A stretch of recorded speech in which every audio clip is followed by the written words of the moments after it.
A dramatic showdown between Egypt's military and the ousted president. Once again, millions of citizens have taken to the streets in Cairo in dueling protests. But is this a people's coup or one strong-armed by the military? Tonight, President Obama met with his national security team as a key American ally stands on the brink of civil war. ABC's Alex Marquardt is covering the crisis in Egypt. Alex? Juju, it's a tale of two cities here in Cairo tonight as we wait to see who makes the next move. President Morsi was ousted by the Egyptian military. A spokesman now tells us he's been arrested, that as hundreds of thousands of Egyptians celebrated his removal from power. Fireworks and jubilation erupted in Tahrir Square tonight as the military announced it dissolved Egypt's constitution and deposed President Mohamed Morsi after just 1 year in office. In a speech to the nation, the head of the military said they were responding to the calls of the people. The military also blamed Morsi for failing to unite Egyptians. President Morsi struck back, calling the military's moves unacceptable and arguing that he was legitimately elected. In a tweet, his office said, measures announced by the armed forces leadership represent a full coup, categorically rejected by all the free men of our nation. And in a video posted online, he ominously warned, whoever planned this wants to spill the blood of the Egyptian people. It was just 2.5 years ago that many of these same Egyptians were fighting to oust another president. Since then, Egypt has become so deeply polarized, there are worries that a civil war could tear the country apart.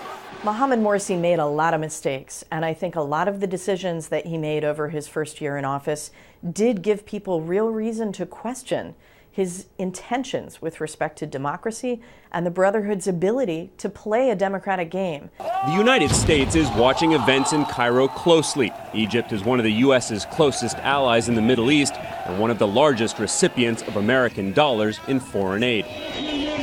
Just 4 days ago, on the first anniversary of President Morsi's election, demonstrators gathered across the country to call for Morsi to step down and for new elections to be held. According to the military, these demonstrations turned into the largest protests in Egyptian history, with millions demonstrating across the country.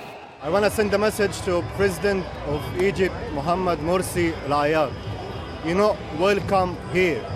Please get out. We don't want any more the Muslims Brotherhood. We are not convinced with Mohamed Morsi, and we're going to stay on the street until he leaves. Feeling the momentum, the protesters came out again the next day, hoping the military would take their side. The crowds were so big, the anger so strong, that the military gave Morsi a 48-hour deadline to answer the people's demands. When helicopters showed up over the rally in Tahrir Square, the crowd erupted in cheers. How do you feel about the army now issuing this ultimatum? We're very happy, actually. It's one of the best things that has happened in Egypt. We've been looking forward for it for almost a year now. The army, you feel, is on your side? Yes. Not only the army, even the police academy, they're all with us. And it's a great support for all Egyptians. You'd like to see the army take over from the president? Yes, we do. If we see that he is trying, we will be on his back. But he is not even trying. He is doing everything for his Muslim Brotherhood group, not for Egypt, not for Egyptians. Since Morsi was elected a year ago, these Egyptians say their lives have only gotten worse. Order has not returned back to the streets. It's actually been much worse. The country is basically not functioning. I mean, there's no security on the streets. The economy is doing badly.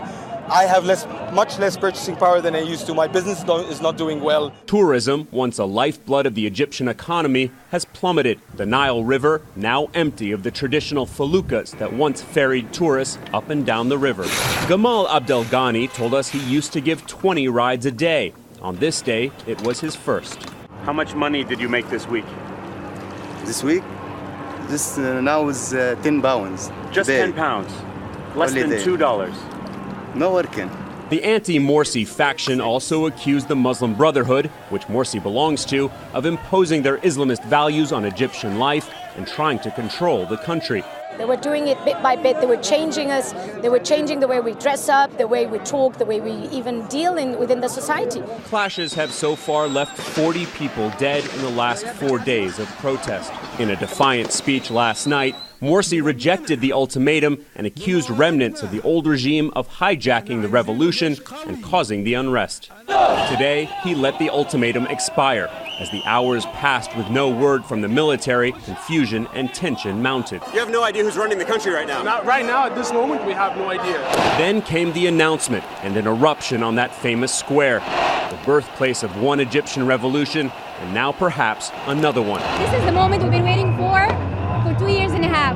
For every single blood that have been shed in this country, we've been waiting for this moment. But while many celebrated, Morsi's supporters responded angrily. After working in the shadows for more than 80 years, the once outlawed Muslim Brotherhood isn't going down without a fight. There's been a lot of very angry rhetoric, talk about the Brotherhood martyring themselves for the sake of democratic legitimacy. And so I think there is a real fear about violent opposition to this military takeover. For days, Muslim Brotherhood officials have warned of bloody repercussions if the military tried to step in. Earlier today, a top official said that if Morsi were ousted, they would flood the streets with supporters. So even as celebrations continue late into the night on Tahrir Square, Egypt is bracing itself for more bloody violence. Juju?